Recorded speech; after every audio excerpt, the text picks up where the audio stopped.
En fait, j'ai ce message ce matin que le Seigneur m'a mis à cœur. Je la dédicace à Gilbert. Ouais, je dédicace ce message pour Gilbert parce que c'est lui qui m'a motivé en tout cas à étudier, d'approfondir le sujet que je vais vous présenter ce matin. Et j'ai lu son livre sur la lettre aux Éphésiens et les notes sur l'épître aux Éphésiens. Et c'est super bien fait et il y a une partie qui m'a marqué dans ce livre. C'est, notamment dans Éphésiens 4, on en a parlé, l'importance de l'unité. Et Gilbert écrit, Paul dans son enseignement relatif à la vie pratique fait passer l'unité avant la sainteté. Donc on a les 3 premiers chapitres qui parlent de la doctrine et après c'est comment on doit marcher dans notre vie chrétienne. Et ça commence par l'unité avant de parler de la sanctification, de la sainteté. Et moi j'ai grandi dans l'église, peut-être vous aussi vous avez grandi dans l'église, et souvent on parle beaucoup de sanctifier, de progresser sans cesse individuellement, à marcher sa vie en Dieu et en Christ. J'ai pas souvent entendu de message sur l'unité au sein du corps, au sein de l'église. Alors l'idée c'est pas de dire que vous n'êtes pas unis, c'est pas le but. Mais le but c'est de pouvoir relever qu'est-ce que la Bible enseigne sur ce sujet-là.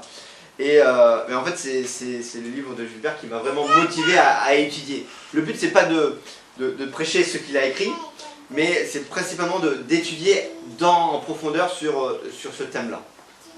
En fait ça va être 2 choses différentes. Il y a son livre et il y a le message qui 2 choses complètement différentes. Je préfère préciser. C'est pour ça que je vous encourage à le lire, qui est vraiment dans l'ensemble de l'épître à Éphésiens. Et l'introduction était très bien. Parce qu'en fait, Romains 12 nous parle justement comment il faut qu'on agisse ensemble les uns envers les autres. Et je vous invite à ouvrir votre Bible ce matin dans Éphésiens chapitre 4. L'idée, c'est de vraiment lire, je trouve, dans les différents textes qui parlent de l'unité dans l'Église. Éphésiens 4, c'est celui qui parle le plus dans sa globalité. On a beaucoup, notamment dans Galates, dans Corinthiens, on a certains éléments de l'unité. Et je trouve personnellement que dans Éphésiens 4, on survole l'ensemble. Donc l'idée c'est que le message sera tiré de ce passage et on ira dans les différents passages aussi pour pouvoir nous encourager et vraiment de comprendre davantage sur cette unité et comment nous pouvons être unis ensemble. Mais avant qu'on commence à lire, donc on a parlé de justement que Gilbert parle justement de l'importance de l'unité. Il faut savoir que Jésus en parle. Jésus parle de l'unité. On commence dans Jean 17 où Jésus fait cette prière. Il dit, je te demande, donc c'est juste avant qu'il soit sacrifié sur la croix, il dit, je demande qu'ils soient tous un. Il parle pour ses disciples. Comme toi, Père, tu es en moi, et comme moi je suis en toi. Qu'ils, donc les disciples, soient un en nous, pour que le monde croie que c'est toi qui m'as envoyé. Je leur ai donné la gloire que tu m'as donnée, afin qu'ils soient un, comme toi et moi, nous sommes un. Moi en eux, et toi en moi. Qu'ils soient parfaitement un, et qu'ainsi le monde puisse reconnaître que c'est toi qui m'as envoyé, et que tu les aimes comme tu m'aimes. Jésus prie que nous soyons un. Quand il parle de ça, on parle de l'unité. Et il fait la comparaison entre Jésus et le Père, qui sont un. Donc, on va voir dans ces textes, on va voir l'œuvre de la Trinité qui agit dans l'unité. Et c'est complètement transparent dans ce passage. Et cet aspect de Trinité entre Jésus et le Père qui sont un, c'est la base, c'est le fondement. C'est de là qu'il faut se tirer. C'est notre exemple ultime de voir. Alors l'idée c'est que nous on n'est pas Trinité avec Jésus, c'est pas ça le principe, mais c'est la cohésion, l'unité entre le Père, le Fils et le Saint-Esprit. Ensuite, Jésus, il nous parle aussi, notamment dans Jean 13, c'est aimez-vous les uns les autres.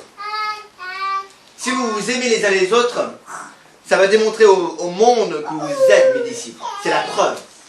C'est la preuve que vous êtes mes disciples si vous vous aimez les uns les autres.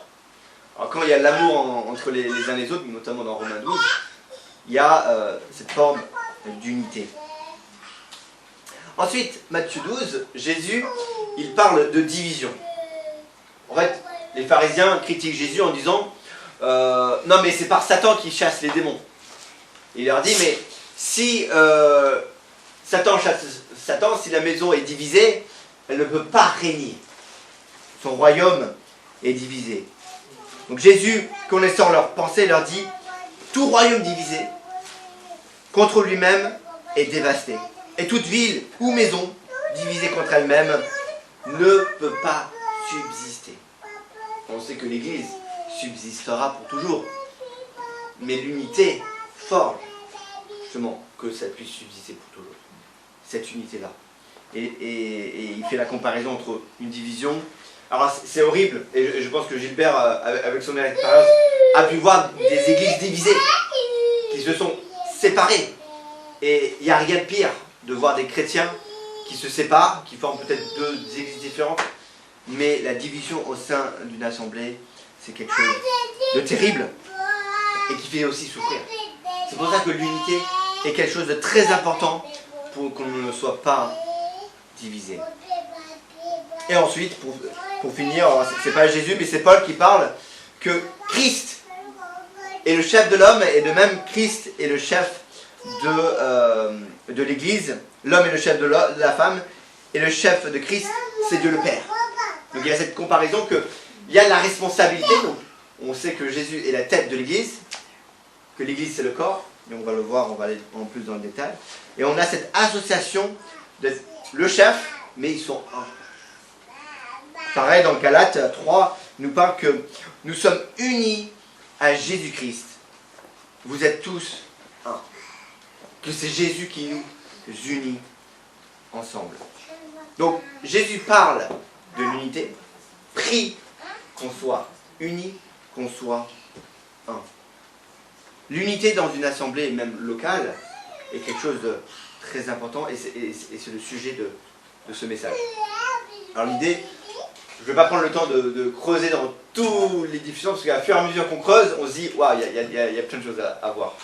Limite, il faut en prêcher pendant toute une année, et encore, parce que l'unité est vraiment tellement vaste, que l'idée c'est vraiment de faire un résumé dans son ensemble. Alors lisons Ephésiens 4, à partir du verset 1. Alors je vais beaucoup parler, donc je vais peut-être demander à quelqu'un de pouvoir lire du verset 1 jusqu'au verset 16. Donc levez la main et je vous donne la parole pour pouvoir lire Ephésiens chapitre 4, 1 à 16. Oui. Alors, je vous exhorte donc, moi, le prisonnier dans le Seigneur, à marcher d'une manière digne de la vocation qui vous a été adressée, en toute humilité et douceur, avec patience, vous supportant les uns les autres avec charité, vous efforçant de conserver l'unité de l'esprit par le lien de la paix. Il y a un seul corps et un seul esprit, comme aussi vous avez été appelés à une seule espérance par votre vocation. Il y a un seul Seigneur, une seule foi, un seul baptême, un seul Dieu et Père de tous, qui est au-dessus de tous, et parmi tous et en tous.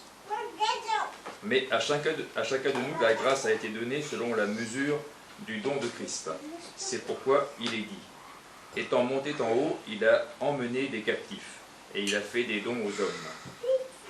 Or, que signifie il est monté, sinon qu'il est aussi descendu dans les régions inférieures de la terre? Celui qui est descendu, c'est le même qui est monté au-dessus de tous les cieux, afin de remplir toutes choses. Et il a donné les uns comme apôtres, les autres comme prophètes, les autres comme évangélistes, les autres comme pasteurs et docteurs, pour le perfectionnement des saints en vue de l'œuvre du ministère et de l'édification du corps de Christ, jusqu'à ce que nous soyons tous parvenus à l'unité de la foi et de la connaissance du Fils de Dieu, à l'état d'homme fait à la mesure de la stature parfaite de Christ, afin que nous ne soyons plus des enfants flottants et emportés à tout vent de doctrine, par la tromperie des hommes, par leur ruse, dans les moyens de séduction, mais que, professant la vérité dans la charité, nous croissions à tout égard en celui qui est le chef, Christ. C'est de lui, et grâce à tous les liens de son assistance, que tout le corps bien coordonné et formant un solide assemblage tire son accroissement selon la force qui convient à chacune de ses parties et s'édifie lui-même dans la charité. Prions. Seigneur Jésus-Christ, nous sommes devant toi, devant ta parole qui est là pour nous enseigner, nous éclairer, nous aider à marcher dans tes voies. Et tu vois ce sujet de l'unité, d'être un, les uns envers les autres, Seigneur, que tu puisses me donner la sagesse, que tu m'aides à dire ce que toi tu veux que je dise, et pas ce que j'ai envie de dire. Je prie que les cœurs soient ouverts à écouter, que les oreilles sont prêts à entendre, et les cœurs aussi à changer pour pouvoir te ressembler chaque jour. Dans le nom de Jésus-Christ, je prie. Amen. Alors, après plusieurs études de ce passage, je vais les diviser en 4 parties. Je vais vous les dire les 4 parties, comme ça si vous devez partir, vous pouvez rentrer. Mais on va creuser dans le détail. La première chose que l'on voit, c'est dans le verset 3, ça a été dit, conserver l'unité que donne l'Esprit. Conserver l'unité que donne l'Esprit. Deuxième chose qu'on voit, c'est le verset 6 qui dit « Le Père de tous qui règne sur tout ». Très, très important. Le Père de tous qui règne sur tous. Troisième chose, c'est, on le trouve dans le verset 12, « En vue de la construction du corps de Christ ». La construction du corps de Christ. Et puis enfin, dans le verset 15, grandir à tous égards vers Christ. En fait, tout ce passage qu'on vient de lire peut être réparti sur ces 4 thèmes. Et ces 4 thèmes orientent vers justement cette unité. Donc la première, on va le faire aussi un parallèle avec Philippiens 2, qui, Philippiens 2, détaille un peu plus sur le sujet. Mais la première chose, c'est conserver l'unité que donne l'Esprit. Alors déjà, la première chose, c'est l'Esprit qui le donne. L'unité, c'est l'Esprit qui le donne. C'est pas moi qui va essayer de faire des choses pour pouvoir qu'on soit unis. On va pas faire des choses qui... Alors, dans le passage, on voit qu'il faut être humble, qu'il faut être doux, etc., etc. Mais le fondement, c'est l'Esprit. C'est le Saint-Esprit. C'est la base. Le Saint-Esprit met l'unité et nous, on doit juste la conserver. Par la manière qu'on agit, d'être humble, etc. Mais la chose qu'on voit, conserver l'unité, dans cette unité, ça ne vient pas de nous, de la fondement, ça vient du Saint-Esprit. Et ce Saint-Esprit nous permet d'être patients, nous permet d'être humbles. Mais le centre, c'est conserver l'unité que donne l'Esprit. Philippiens 2, versets 1 à 11, détaille davantage sur cet aspect de l'Esprit. Et l'idée, c'est aussi sur... il y a des choses qu'on fait. C'est-à-dire, le Saint-Esprit nous a transformés. Éphésiens 2,8 nous dit clair, c'est par grâce qu'on est sauvé, par le moyen de la foi. Cela ne vient pas de nous, pas par les œuvres, afin que personne ne se glorifie. En revanche, Éphésiens 2,10 nous dit, et je vais le lire, et souvent en fait c'est un passage que j'ai connu toute ma vie, puisque ma mère elle était le centre de son témoignage, 2,10 qui dit, ce que nous le sommes devant à Dieu, car c'est pour notre union avec Jésus-Christ. Dieu nous a créés pour une vie riche d'œuvres bonnes. C'est-à-dire, Dieu nous a sauvés pour qu'on fasse de bonnes œuvres. Ce n'est pas les œuvres qui sauvent, afin que personne ne se glorifie, mais on est sauvés pour accomplir des bonnes œuvres. C'est parce qu'on est sauvés. Et c'est ça vraiment qui est le centre. C'est-à-dire que l'unité, moi je peux t'aimer tout ce que je veux, mais si l'Esprit n'est pas là, si le Saint-Esprit n'est pas là, tout ce que je fais est en vain. Tout ce que je fais est en vain, est vain. Philippiens 2. Je vais lire le passage. n'avez-vous pas trouvé en Christ, chapitre 2, verset 1 de Philippiens, n'avez-vous pas trouvé en Christ un réconfort dans l'amour et un encouragement par l'Esprit, une communion entre vous? Là, on revoit l'Esprit. L'Esprit nous donne la communion entre les uns et les autres. N'avez-vous pas de l'affection et de la bonté les uns envers les autres? Rendez donc ma joie complète. Tendez à vivre en accord les uns avec les autres. Et pour cela, ayez le même amour, la même pensée. Tendez vers le même but. Ne faites donc rien par esprit de rivalité ou par de vains désirs de vous mettre en avant, au contraire, par humilité. Considérez les autres comme plus importants que vous-même. Et que chacun regarde, non ses propres qualités, mais celles des autres. Tendez à vivre ainsi entre vous, car c'est ce que convient quand on est unis à Jésus-Christ. Lui qui était en condition divine ne chercha pas à profiter de l'égalité avec Dieu, mais il s'est dépouillé lui-même. Il a pris la condition d'un serviteur en se rendant semblable aux hommes. Se trouvant ainsi reconnu à son aspect comme un simple homme, il s'est abaissé lui-même en devenant obéissant jusqu'à subir la mort. Oui, la mort sur la croix. C'est pourquoi Dieu l'a élevé aux plus hautes places. Amen. Et il lui a donné le nom qui est au-dessus de tous les noms. Pour qu'au nom de Jésus, tous genoux, que tous êtres s'agenouillent, dans les cieux, sur la terre, jusqu'à sous la terre, et que chacun déclare que Jésus-Christ est Seigneur, à la gloire de Dieu le Père. Alors, le contexte, justement, la fin, est super important. Mais ce que l'on voit dans ce passage, c'est déjà que l'Esprit nous donne cette communion les uns envers les autres. Dans Philippiens, on voit, on doit tendre vers un accord envers les uns les autres. On doit tendre, être en accord. Comment on fait ça? Philippiens nous dit, tendez à vivre les uns avec les autres par l'amour. Par l'amour. Aimer les uns les autres. Bible, même Corinthiens 13, nous parle de l'amour. L'idée, c'est que je ne vais pas développer sur le sujet de l'amour, mais on pourrait, parce que ça doit être au centre. D'ailleurs, Jean 13, Jésus nous dit aimez-vous les uns les autres. C'est comme cela que les gens du monde verront que vous êtes mes disciples. Si vous ne vous aimez pas, en fait, vous êtes comme le monde. Qu'est-ce que ça change, en fait?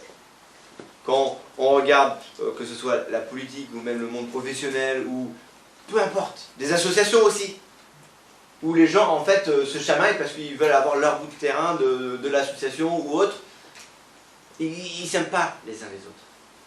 C'est comme ça que vous prouvez que vous appartenez, que vous êtes les disciples de Jésus-Christ, par l'amour. Que vous ayez la même pensée, le même but, que vous allez vers la même direction. Paul nous parle aussi de pouvoir marcher vers le but et vers Christ, qui est ce but-là. Donc tendez les uns envers les autres d'être pareils. Puis après il continue dans Philippiens 2. Éphésiens 4 nous parle de la même chose. Éphésiens nous parle d'être humble, d'être doux, d'être patient. Et ça revient sur la même chose, c'est-à-dire considérer les autres plus importants que soi-même. Ah, c'est difficile. Quand on voit le couple, les deux doivent faire la même chose. L'homme doit aimer sa femme comme Christ a aimé l'Église. Croyez-moi, c'est pas évident, parce que Christ est mort pour l'Église. Est-ce que le mari est prêt à mourir pour sa femme? Même quand sa femme le haït. Parce que Christ est mort pour ses ennemis. Et après, on est devenu l'Église. Mais on était ennemis de Christ avant qu'on soit sauvés. Mais Christ est mort pour vous. Est-ce que moi je suis capable de faire ça? Je ne sais pas. Mais il faut tendre vers, justement, mettre l'autre personne en avant. Mettre sa femme en avant. Éphésiens aussi nous parle justement que les femmes soyez soumises à votre mari. Et on est aussi pareil, c'est mettre son mari avant soi-même. Donc en fait, ça va dans les deux sens. Et dans l'église, c'est la même chose. C'est mettre l'autre en avant, par l'humilité. la patience, la douceur. Dans Philippiens, il nous parle de ne pas avoir un esprit de rivalité. Tout à l'heure, on va parler de différents ministères. Il ne faut pas avoir une rivalité dans le service. Ça peut arriver, même parmi les chrétiens. Alors, là, le piano et les guitares jouaient très bien ensemble. Mais ça existe, ça peut arriver, où il y a une rivalité entre les instrumentistes. Où quelqu'un veut avoir plus de place, veut faire plus de bruit, montrer plus son talent que l'autre. Et il y a un esprit de rivalité. Mais en fait, c'est mettre l'autre en avant. J'ai vu, il y a pas mal de temps de ça, il y avait 2 pianistes dans l'église, mais on n'avait pas défini qui jouait au piano. Et du coup, il y a une personne qui dit c'est moi qui joue, et puis peut-être toi tu pourras jouer plus tard, ou la prochaine fois. Elle n'a pas mis l'autre en avant. Elle a dit mais c'est moi qui joue. Même si l'autre personne était là en premier, mais il y avait cet esprit de moi je vais jouer. Parce que je ne sais même pas pourquoi. Mais il disait mais moi je vais jouer. Et l'esprit c'est pas de servir Christ. L'esprit était je me mets en avant. Et ça c'est pas bien. C'est pas bon. On parle de la musique parce que c'est facile. Mais tous les différents ministères. Vous œuvrez toute la semaine, vous avez des ministères. Et on va voir plus tard sur les différents dons qu'il y a dans le service. Mais ne pas avoir de rivalité, même pour des petits détails. Je vais faire de l'exagération. Comme ça fait un peu d'humour. Je prends l'exemple de chez moi. Je suis très compliqué avec mon lave-vaisselle. Ma femme pourra vous le dire, tout le monde qui vient chez moi pourra vous le dire. Il y a une manière de mettre les instruments dans le lave-vaisselle. Voilà. Les couteaux d'une certaine manière, tout le lave-vaisselle est différent. Et merci, je me sens moins seul, merci. Et il faut que ce soit comme ça. J'ai eu ma belle-mère et ma belle-sœur qui sont venues et ils voulaient aider. Ils voulaient justement faire la vaisselle et faire différentes choses. Et moi je me mordais la langue parce que je me dis, oh, c'est pas comme ça qu'il faut faire. Donc d'un côté je dis, est-ce que et des fois, Émilie peut confesser, je passe derrière Émilie et je change de sens. Pas parce qu'elle a mal fait, mais parce que j'ai envie. Et en fait, c'est pas une... Et alors là, c'est l'exagération. Je sais que vous n'avez pas de lave-vaisselle, je sais que des fois on fait la vaisselle, mais c'est du service. On sert les autres en nettoyant. Et il ne faut pas le dénigrer. Limite, il faut même le mettre en avant, on va le voir plus tard. Même les petits services pour les autres. Il ne faut pas avoir de rivalité. Vous connaissez il est mieux de donner que de recevoir. Par contre, il ne faut pas se dire, c'est que moi qui donne et je ne veux rien recevoir. C'est pas un bon esprit. C'est pas une question d'équitable, mais si les gens veulent vous donner quelque chose, laissez-les vous le donner. Parce que si finalement il n'y a que moi qui donne et que je ne reçois rien, je reçois toute la gloire. Mais c'est pas le but. Donc c'est des exemples où on peut avoir un esprit de rivalité, où je veux faire les choses pour les autres. Mais là, Philippiens nous dit, ne faites pas de choses par esprit de rivalité, par vain désir. Vain désir. Non mais je veux servir les autres dans l'église. Je veux faire ceci. Mais pourquoi? Pour se mettre en avant? Pour démontrer qu'on est meilleur que les autres? Quel est le désir au fond?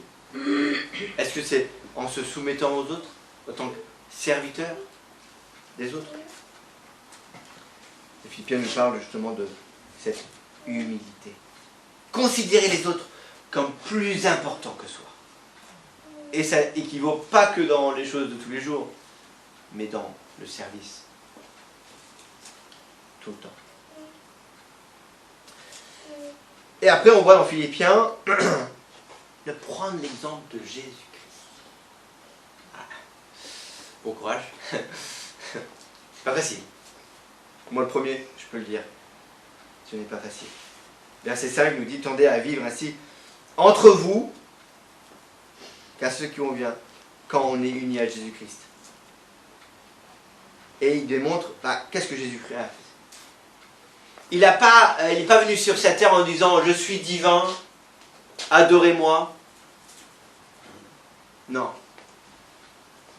Il est venu humblement. Il s'est dépouillé de sa divinité pour être un homme. Il était même serviteur.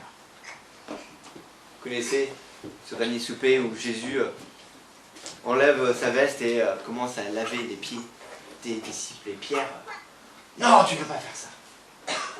Et Jésus dit, mais si, il faut que je lave tes pieds. Ah t'as pas de part avec moi. Et puis Pierre, il dit, lave tout mon corps, comme tu disais, nettoyer là, lave tout mon corps. Non, juste les pieds. Et c'est un enseignement qu'il faut qu'on soit au service des autres. Mais l'idée, c'est, Jésus, il ne voulait pas se glorifier là, justement. Il ne s'est pas glorifié, mais il était serviteur.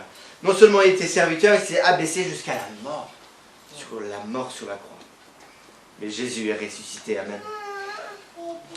L'exemple de Christ dans notre unité. Conserver l'unité que donne l'Esprit. L'Esprit Saint habite en nous. On doit agir en fonction de l'Esprit. Pas l'esprit de rivalité, mais l'Esprit de Dieu qui nous a donné. À servir, à aimer, à être humble et à suivre l'exemple de Christ.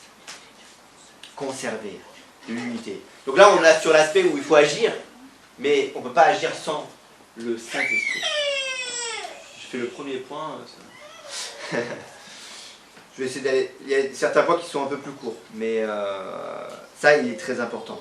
Conserver l'unité que donne l'Esprit. Ça vient pas de moi-même, ça vient de l'Esprit.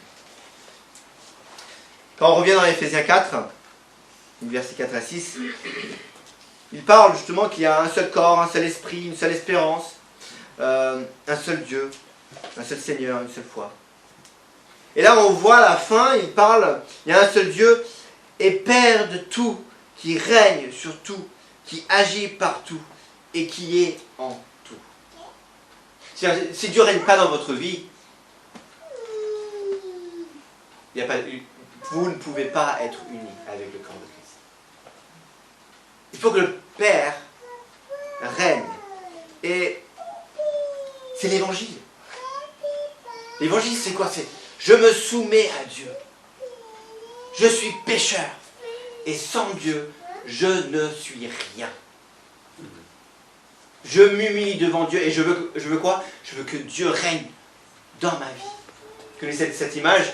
Je laisse une partie de mon cœur pour Dieu. Le reste, je le garde pour moi. Peut-être les dimanches, je le consacre à Dieu. Et peut-être le reste de la journée, je le consacre pour moi-même. Non, ça ne marche pas comme ça. Il faut lui donner tout le cœur. 24 heures sur 24, 7 jours sur 7. Vous connaissez, quand on parle des services du SAV, 24 heures sur 24, 7 jours sur 7. C'est la même chose. Il faut que Christ règne. Il faut que Dieu règne dans votre vie. 24 heures sur 24, 7 jours sur 7. Et ça, c'est notre d'être humble devant Dieu. Et c'est l'évangile qui nous unit ensemble. Pourquoi on est là ce matin? À cause de l'évangile. Et le chant qu'on a chanté résume très bien. Je loue ton nom, c'est l'Éternel. Et qu'est-ce que ça dit?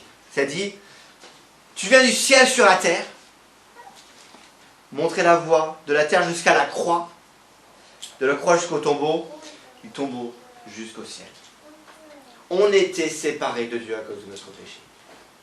Et Dieu, Jésus-Christ, par la personne de Jésus, est descendu sur terre, nous sauver, prendre nos péchés sur la croix. Mais, vu qu'il est Dieu, la mort ne pouvait pas le résister. Il est ressuscité. Et maintenant, il est à la droite du Père. Ça, c'est l'évangile. Éphésiens 2:8 nous dit bien, c'est par grâce qu'on est sauvé, par le moyen de la foi. Cela ne vient pas de moi, pas par les hommes, afin que personne ne se glorifie. Et si je crois que Jésus est Dieu, c'est le Dieu invisible qui s'est mis visible pour mourir sur la croix pour mes péchés, c'est ça qui nous unit. C'est pour ça qu'on peut dire, il y a un seul corps et un seul esprit. Il y a une seule espérance. Alors, quand il parle d'un seul corps, c'est l'Église. On peut dire l'Église universelle. L'Église universelle. tous les croyants. Alors, est-ce que dans le monde évangélique, tous les gens qui vont dans une église évangélique est chrétien? Je ne sais pas si je peux dire oui. Parce que je ne connais pas les cœurs. J'espère, je le souhaite. Mais toutes les églises sur la surface de la terre, je ne peux pas vous dire qu'ils sont tous des chrétiens corps de Christ.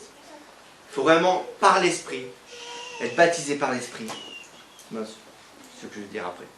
Et ceux qui ont placé leur foi en Jésus-Christ font partie du corps universel. C'est pas être membre de l'association de l'Église qui fait qu'on est sauvé. C'est la foi qu'on a placée en Jésus-Christ. Il y a un seul esprit. Ben oui, l'Esprit Saint habite en nous. Depuis la Pentecôte, l'Esprit Saint habite chez chacun des croyants. Un seul esprit. Une seule espérance. Pourquoi? Parce que Jésus revient. Et on va ressusciter pour ceux qui vont mourir. On va revenir à la vie, on sera dans la présence de Dieu. Ça, c'est une espérance. Et aujourd'hui, rien d'autre sur cette terre peut apporter une espérance autre que celle-là. Désolé, hein, une réincarnation donne aucune espérance. Par contre, Jésus nous donne cette espérance par sa mort et sa résurrection. Un seul Seigneur, c'est Jésus-Christ. Il n'y a pas d'autre. Une seule foi. Oui, la foi que la mort de Christ qui nous a sauvés. Un seul baptême. Alors là, on va parler du baptême de l'Esprit. Une fois qu'on a accepté Christ, l'Esprit habite en nous. On va parler de ce baptême-là. Souvent, on peut imaginer que le baptême par immersion va être plutôt sur un aspect local et que l'Esprit, en fait, c'est pas le baptême qui sauve, pas le baptême par eau qui sauve, c'est quand on accepte Christ dans notre vie, qu'on a le Saint-Esprit qui habite en nous. C'est ça qui fait qu'on est sauvé. Et ensuite, Dieu le Père, parce qu'on est co-héritier avec Dieu, avec Jésus, co-héritier avec Jésus. Il est notre Père. Et on est ses enfants. Il est notre Père. Donc on a vu conserver l'unité que donne l'Esprit. Le Père qui règne en nous, donc on a l'Esprit, le Père. Qu'est-ce qui vient après? Le Fils, exactement. Donc en fait, dans ce passage, on voit l'aspect de la Trinité dans l'unité de l'Église. Et on voit, qu'est-ce qu'il dit dans le verset 12? Il a fait des dons à ces hommes pour que les membres du peuple saint soient rendus aptes à accomplir leur service en vue de la construction du corps de Christ. Donc on a vu que on conserve l'unité que donne l'Esprit. On a le Père qui règne en nous et dans tous. Et on a pour but, donc on a des dons, on va aller plus dans le détail. On a des dons pour construire justement le corps de Christ. Christ est la tête et nous sommes le corps. Et dans 1 Corinthiens, je vous invite à ouvrir. Alors 1 Corinthiens, on peut parler du chapitre 12 jusqu'à 14, etc. C'est un passage qui est riche, on ne va pas tout lire, on n'a pas le temps. Mais peut-être une prochaine fois, ou peut-être même Gilbert pourra l'aborder. Mais tous ces chapitres sont passionnants. Mais 1 Corinthiens chapitre 12 nous donne cette image d'un corps qui a des différents organes. On ne va pas le lire, pour qu'on ait assez de temps pour étudier le sujet, mais on ira dans le détail. On a la main va pas dire à son pied, j'ai pas besoin de toi, tu pues. T'as mis des chaussettes, ça sent mauvais, j'ai pas besoin de toi. On te coupe tes pieds. Bah, vous pouvez plus marcher. Alors maintenant, on sait, on peut faire des prototypes, on peut mettre des trucs pour vous aider à marcher, mais il n'est pas un avec le corps. De même, pourquoi un oreille qui dit moi j'entends très bien, j'ai pas besoin de voir? Bah non. Le corps a besoin de voir. Et c'est un passage passionnant. Alors je ne vais pas dire, mais en fait, à partir du verset 12 jusqu'au verset 31, il y a cette image du corps. Le corps qui est Christ et Jésus est la tête. Alors, c'est une belle image. Que souvent, on a, malheureusement, il y a des chrétiens qui se font décapiter. Quelqu'un qui n'a plus de tête, il n'y a plus de vie. S'il n'y a plus Christ, l'Église est vaine. D'ailleurs, Paul, il le dit, il dit, si Christ n'est pas ressuscité, notre foi est vaine. On n'a pas d'espérance si Christ n'est pas ressuscité. Mais Christ, c'est le corps. Alors, on mange par la bouche, même la tête. On voit par la tête, on entend par la tête, on sent par la tête. Il y a tous ces aspects qui viennent de la tête et on voit que, en fait, sans Christ, on n'est rien. Pourquoi on peut lire la Bible? Parce que Jésus est la parole de Dieu. Jean 1 nous le dit. La parole s'est faite chair. Et là, on a la parole de Dieu. Alors, on n'a pas toute la compréhension de Christ parce qu'on le saura une fois qu'on est dans sa présence. Mais on a ce qu'on a besoin aujourd'hui pour comprendre Christ, de ce qu'on a besoin de la tête pour que le corps fonctionne. Alors dans cet aspect, dans 1 Corinthiens 12, et on peut en faire un parallèle avec Éphésiens 4, on voit déjà dans Éphésiens 4 que Jésus donne les dons. Le verset 7. Il parle, cependant chacun de nous a reçu de la grâce de Dieu selon la part que Christ lui donne. Et là, Paul, aux Éphésiens, il fait référence à Psaume 68. En fait, Psaume 68, c'est une prophétie. Il dit, vous savez, Psaume 68, ce qu'il disait, en fait, il donnera des dons. C'est Jésus qui descend, qui remonte, et il donne les dons à chacun. Il donne les dons aux hommes. Et après, il parle spécifiquement, c'est Christ. Celui qui fait des dons, le verset 11, celui qui fait des dons, certains comme apôtres, d'autres comme prophètes, d'autres comme prédicateurs, d'autres évangélistes, ou qui prêchent l'évangile, d'autres encore comparables à des bergers, à des enseignants. Verset 12, il fait don de ces hommes pour que les membres du peuple saint soient rendus aptes à accomplir leur service. Alors ça, pour moi, dans Éphésiens 4, il est fondamental. Pourquoi ce matin je prêche? On peut se poser la question. Dans ce passage, c'est que tout le monde puisse accomplir leur service, leur ministère, pour servir les uns les autres. On a des bergers, des enseignants, des évangélistes. Alors des fois, il y en a qui regroupent plusieurs, des fois on ne les a pas tous. Et je trouve que la manière que Gilbert parle justement de ces différents titres est plutôt pertinent. Quand il parle d'apôtres, alors on ne va pas se comparer aux 12 apôtres. C'est pas le but de ce passage. De dire, en fait, on va devenir apôtre. Non, il n'y a que 12 apôtres. Je sais qu'il y a des gens qui se disent apôtres. Mais le but, dans son sens, et Gilbert l'explique plutôt bien dans son livre, d'ailleurs je vais plutôt le lire, avant que j'écorche la citation de Gilbert. Non, la sainteté, c'est trop loin. Tac. Voilà, apôtre. Je cite Gilbert. Je ne sais pas si vous connaissez. Les pionniers, ce sont les pionniers, ceux qui défrichent et fondent les églises. Ils réunissent plusieurs dons. Donc grosso modo, ça peut être considéré des missionnaires qui vont dans une tribu où il n'y a pas d'évangile. Ça peut être par exemple où il y a un lieu comme franchement il n'y a pas d'église et on fonde des églises, une église. Et on peut tout à fait comprendre dans ce sens-là, notamment dans ce passage. Après, il parle de prophètes. Alors, j'ai reçu une vidéo d'un ami. C'est une vidéo d'un prophète. D'un prophète, il s'appelle Pierre Daniel Martin. Et c'est intéressant. Il se présente en tant que prophète. Alors, qu'est-ce que c'est un prophète ? On voit dans Corinthiens, on a l'aspect dans l'Ancien Testament, donc ils sont là pour annoncer ce que Dieu leur donne. On a l'aspect aussi dans 1 Corinthiens qui nous parle justement, on va le lire, c'est eux, je vais le lire tout de suite. 1 Corinthiens 14 verset 3, mais celui qui prophétise, donc les prophètes, aide les autres à grandir dans leur foi les encourage et les réconforte dans la foi.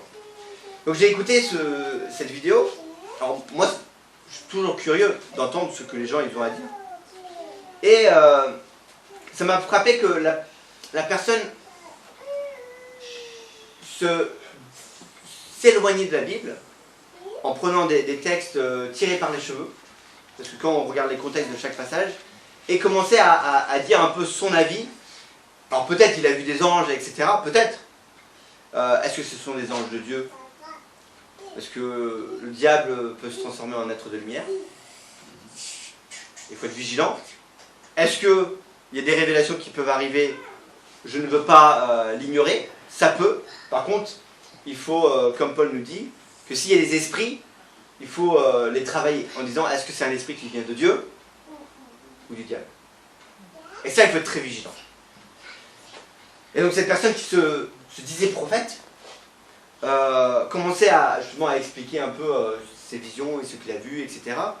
Et je trouvais que c'était... il n'y avait pas de contenu. Moi, je n'étais pas encouragé. Ça ne m'a pas fortifié. Ça m'a plus apporté plus de doute qu'autre chose. Et c'était pas clair. Et il faut être vigilant. Parce qu'aujourd'hui, sur Internet, il y a plein de choses. Et quand il y a des choses qui parlent d'esprit, il faut être très vigilant et voir est-ce que ça vient de Dieu ou ça vient de Satan. Il faut être très vigilant par rapport à ça. Et dans Corinthiens, sur l'aspect notamment de prophètes, c'est des personnes qui annoncent, qui encouragent et fortifient les gens à vivre leur vie dans le Seigneur. Donc maintenant on va aller dans 1 Corinthiens 12. Je vais quand même le lire.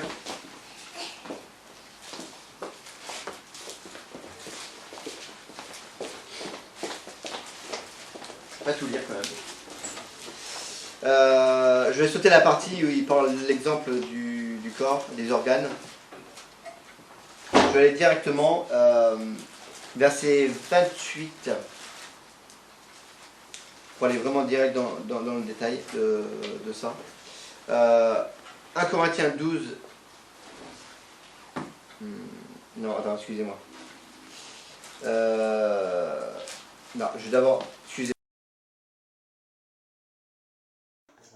Soit unique pour le but du corps. Verset 24 nous dit la même chose. Dont les autres n'ont guère besoin. Dieu a disposé les différentes parties de notre corps de manière à ce qu'on honore davantage celles qui manquent naturellement d'honneur. Souvent, les personnes qui sont plus à l'honneur sont ceux qui sont plus visibles. Quand je suis ici devant vous en train de prêcher, je suis mis en honneur. Par contre, les personnes qui font les choses dans le secret ne le font pas. Et nous, on est supposé aider les autres organes, les autres membres à être mis en avant. Verset 25 est passionnant parce qu'il dit il voulait par là éviter toute division. C'est-à-dire qu'on ne va pas élever juste une ou deux personnes. Il faut honorer tout le monde pour qu'il n'y ait pas de division. Et là, c'est passionnant parce qu'il nous parle justement de... Il a fait comme ça. Il a fait que chacun ait des organes, qu'on se complète pour pas qu'il y ait des divisions. Pas de rivalité.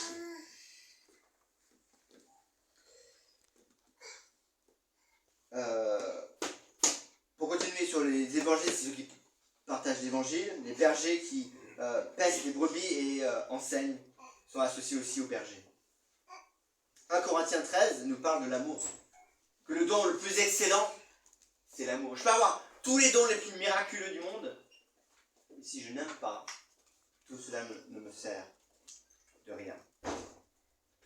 Et après, dans 1 Corinthiens chapitre 14, il nous parle justement d'être par exemple sur comment aller prophétiser. Comment on est là pour faire grandir dans la foi. C'est ça le but. Tous les services, tous les ministères que vous pouvez tous avoir, dans 1 Corinthiens 14, il nous parle que c'est pour faire grandir l'Église dans la foi. C'est ça le but. Faire grandir l'Église dans la foi. On le trouve dans 1 Corinthiens 14, verset 4, verset 5, verset 12, verset 17, verset 26 et verset 31. Dans tout le chapitre 14. Pour but de faire grandir l'Église dans la foi. Donc, les personnes qui ont les ministères et tout le monde doit servir. Tout le monde doit servir.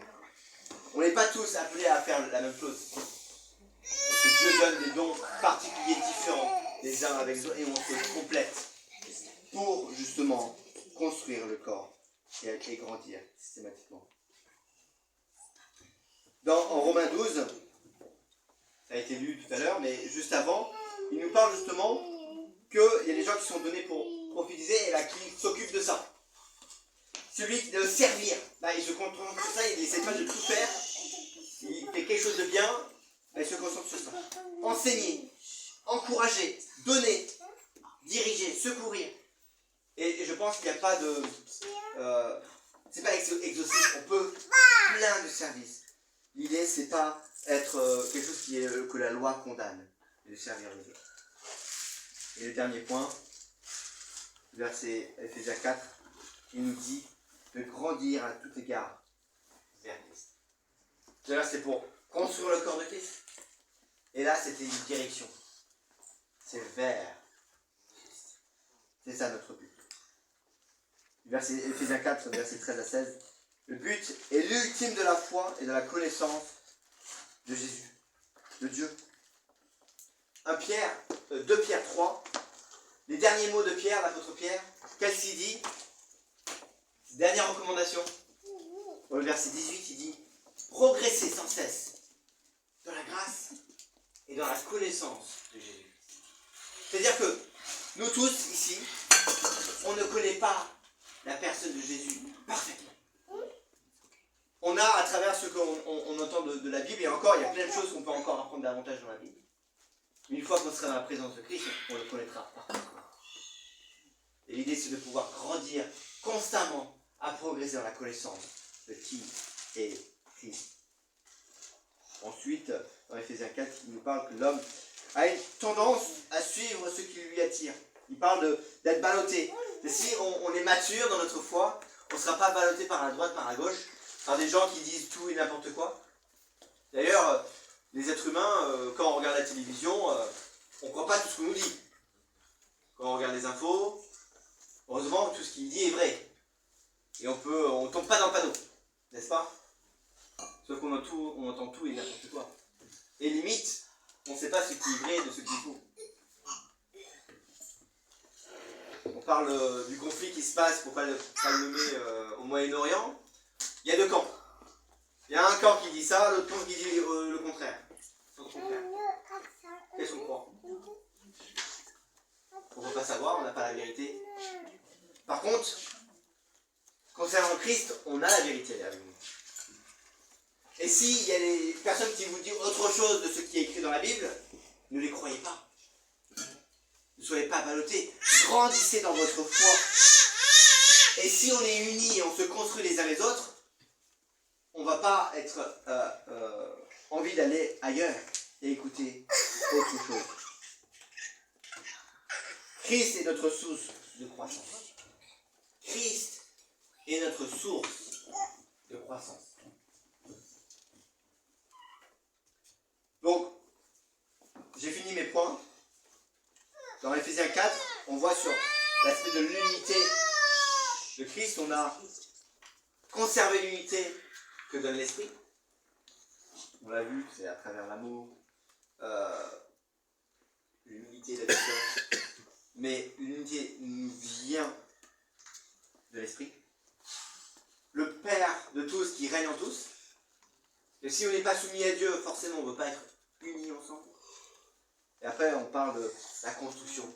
Le but d'être unis, on a des différents dons. Et on est là pour s'exhorter les uns les autres, s'encourager les uns les autres, aimer les uns les autres, donner les uns les autres, servir les uns les autres. Et ça, c'est pour la construction du corps de Christ. Et ça, Gilbert, c'est très bien, on peut le développer énormément. Rien que 1 Corinthiens 12, 13, 14, hein, il y a plein d'éléments, surtout quand on parle sur le sujet de l'amour. Et on a aussi des responsables dans l'Église qui sont unis, qui sont là aussi pour encourager que tout le monde soit apte. Pourquoi je prêche? C'est pour que vous soyez tous aptes à servir le Seigneur et servir dans l'Église. Et dernier point, c'est grandir dans la direction de Christ qui est la tête de l'Église. Alors, ce message est très théorique. Il n'y a pas vraiment de choses pratiques en disant il faut faire ceci, il faut faire cela. Parce qu'en fait, c'est pas le but. C'est pas le but de l'unité, c'est des choses bien précises à faire. Il y a une tendance. De quoi il faut tendre. Et j'espère que c'était assez clair. Conserver l'unité que donne l'Esprit. Père de tous qui règne sur tous.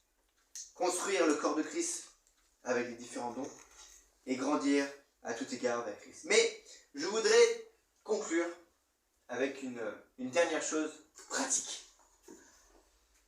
Des choses que vous faites déjà, mais qu'on peut aller encore plus loin, on peut toujours faire, se trouve dans Actes. Parce qu'en fait, les premiers chrétiens, on voit dans Actes qu'est-ce qu'ils faisaient.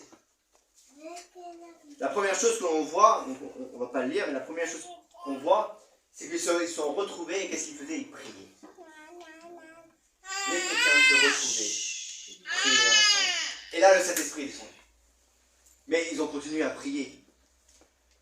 Et il y a un truc qui me frappe, donc le Saint-Esprit est descendu et puis notamment Pierre sort et commence à prêcher aux gens. Il a un zèle. Il prêche et plein de gens se convertissent. Et qu'est-ce qu'ils font? Une fois qu'il y a des milliers de gens, il y a des milliers de gens qui se convertissent. Dans Actes chapitre 2, verset 46. Tous les jours, d'un commun accord, ils se retrouvaient dans la cour du temple. Ils rompaient le pain dans les maisons, prenaient leur repas dans la joie, avec simplicité de cœur. Ils louaient Dieu et le peuple tout entier était en leur faveur. Le Seigneur ajoutait chaque jour à leur communauté ceux qui sauvaient. Je trouve, il n'y a pas de plus mise en pratique. Alors, vous allez me dire, mais on n'a pas le droit d'aller dans la cour du temple à Jérusalem. Oui, mais là, c'est pas un ordre. L'acte démontre qu'est-ce qu'ils faisaient. On voit, d'un commun accord, c'est tous en accord, donc ils avaient un même but, même pensée, même amour. Ils se retrouvaient tous les jours dans un lieu. Tous les jours, ils se retrouvaient dans un lieu. Soit la cour du temple ou ici. Tous les jours. Alors, est-ce que ça donne un ordre, il faut se retrouver tous les jours? Non. Par contre, Hébreu nous parle qu'il ne faut pas délaisser l'assemblée. Donc, c'est une idée de se réunir régulièrement. Ils rompaient des pains dans les maisons. Souvent, c'est associé à prendre le repas du Seigneur. Et on va le faire ensemble. Se souvenir que ce que Christ a fait sur la croix. Ils prenaient le repas ensemble. Je sais qu'il y a des repas fraternels qui se font régulièrement et on est dans la joie. On mange ensemble. Avec simplicité de cœur. Pas se compliquer la vie. C'est simple. À la bonne franquette, comme on aime dire. Ils louaient Dieu. L'adoraient. Là, ça ne le dit pas, mais on sait qu'avant, ils priaient. Ça, ce sont des cas pratiques que je sais qu'il se fait, mais que je vous encourage et qu'on peut tous s'encourager à aller dans cette même direction. Prions. Père éternel, merci parce que tu es le Seigneur souverain. Et tu as voulu qu'on soit un, tous ensemble, dans l'unité de même. Comme toi, tu es un avec le Père, Seigneur. Je prie pour mes frères et sœurs et pour moi-même qu'on puisse aller dans ce sens, à vivre pour toi et à être unité et aimer les uns les autres dans l'esprit et dans la prière.